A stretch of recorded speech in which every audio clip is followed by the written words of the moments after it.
Ofir Akunis is Israel's Minister of Regional Cooperation and serves at one of the most historic times in the region in nearly a quarter of a century.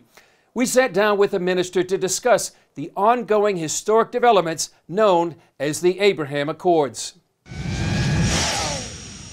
Minister Akunis, great to be with you on CBN News. Appreciate it very much. Thank you for inviting me, and I'm so very glad to see you here in the Knesset, in Jerusalem. You were there yesterday at the meeting at Ben Gurion Airport. Tell me your reaction to this really historic meeting. It was an historic day to see the aircraft from the Emirates with the logo of Emirates, and warm welcome of the Israeli delegation to the Emirates, to their Minister of Finance, and for the American delegation as well.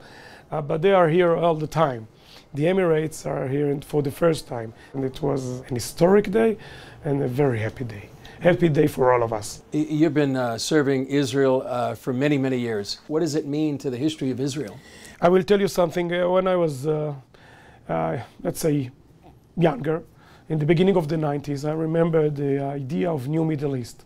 Then our late president, then he served as a Minister of Foreign Affairs, the late Shimon Peres, he said it's a new Middle East. So it wasn't then a new Middle East. It wasn't.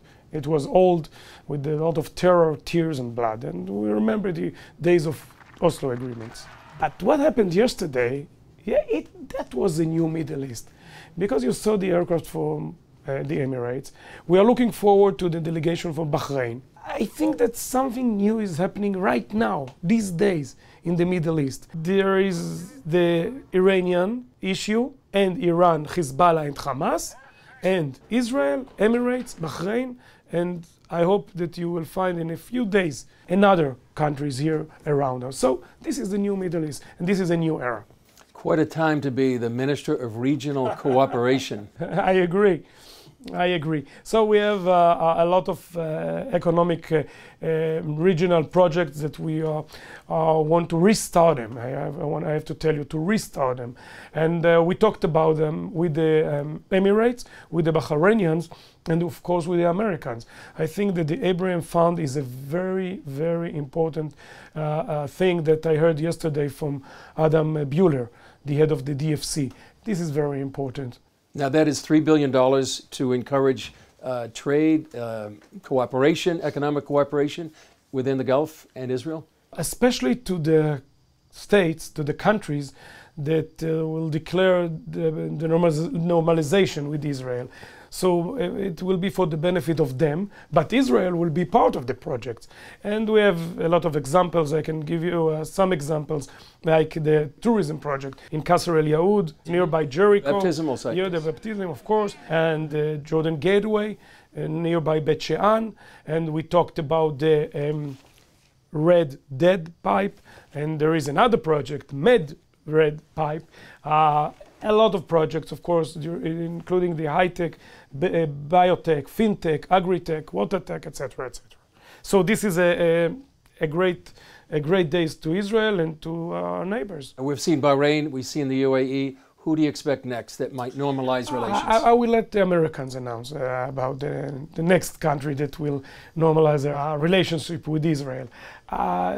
It will be their announcement and our celebration. While there is celebration about the Abraham Accords, there's also opposition from Iran, and Turkey seems to oppose it as well. How would you characterize the opposition within the region? I'm very sorry, I have to tell you, I'm very sorry, because I think that there is a huge opportunity to build a new regional situation here. And of course, I cannot talk about Iran, because we know what happened there in the late 70s, and it's still the same situation and even worse situation.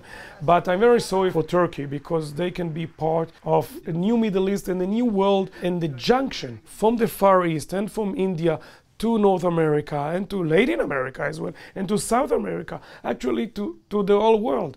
And I'm sorry for the bad winds that came from Ankara. I'm very sorry. For evangelical Christians, how would they give your perspective? What should they be knowing about the Abraham Accords in this new Middle East? Of course, we are looking forward to millions of tourists from the Christian world to come to Jerusalem to see from close the beauty of this land, of this country. And of course, if there will be a peace in our region, it will be easier, and there is a peace, to come here and to travel very safely. this can be, as I said, a junction for peace. This is the place, Israel, and of course from here, from Jerusalem. Appreciate your time, Minister.